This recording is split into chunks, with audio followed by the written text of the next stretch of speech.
আপনারা যারা পেঁপে চাষ করছেন কিংবা ছোট গাছ থেকেই প্রচুর ফলন পেতে চান, তাদের জন্য আজকের ভিডিওটি হতে যাচ্ছে দারুণ গুরুত্বপূর্ণ। আপনি কি জানতে চান কোন সার দিলে পেঁপে গাছের গোড়া থেকেই প্রচুর পরিমাণে পেঁপে ধরবে এবং কি করলে পেঁপের সাইজ দ্বিগুণ বড় হবে, ফুল ধরেও কেন অনেক সময় ঝরে পড়ে?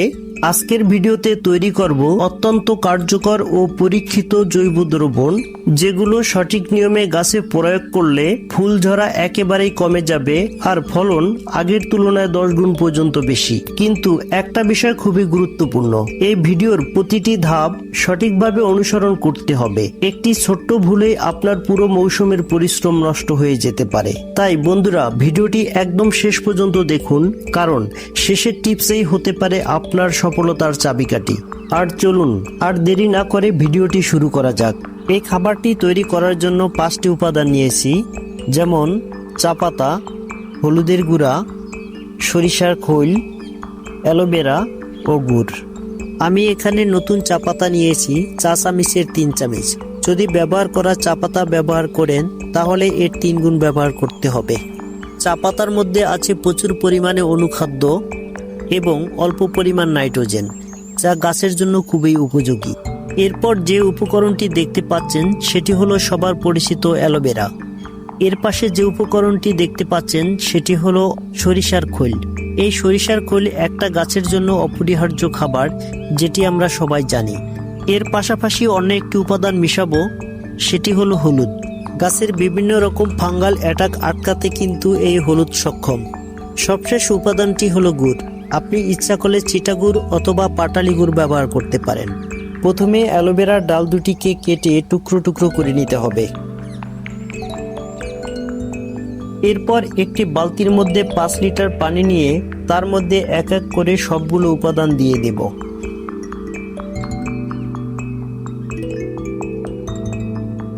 বাহাত্তর ঘন্টা রেখে দেওয়ার পরেই আমরা কিন্তু এর থেকে তরল সার তৈরি করতে পারবো এবং গাছে প্রয়োগ করতে পারবো। বন্ধুরা, দেখতে পাচ্ছেন 72 ঘন্টা পর ফিরে চলে এলাম। এই দ্রবণ গাছে প্রয়োগ করার পূর্বে অবশ্যই দ্রবণটি ছেঁকে নিতে হবে।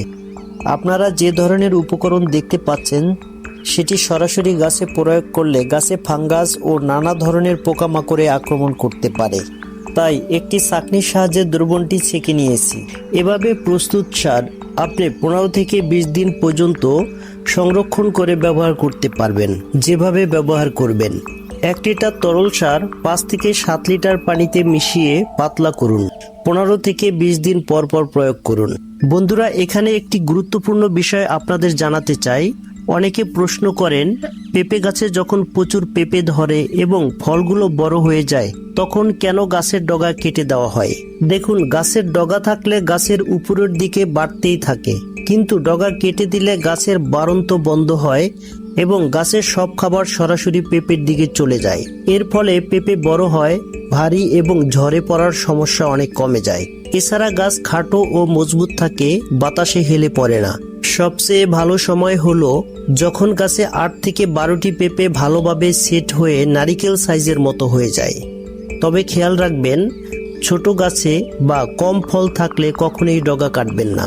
এই ছোট একটা কাজ করলে কিন্তু ফলন ও কোয়ালিটি দুটোই অনেক বেড়ে যায়। ফল সেট হওয়ার পর পেঁপে গাছে হালকা কিন্তু নিয়মিত সেচ দিতে হবে। মাটি সবসময় হালকা আর্দ্র রাখুন, কিন্তু একেবারে ভিজা বা পানি জমে থাকা যাবে না। 3-4 দিন পর পর সেচ দিন। সকালের দিকে সেচ দিলে গাছ ভালোভাবে পানি গ্রহণ করতে পারে।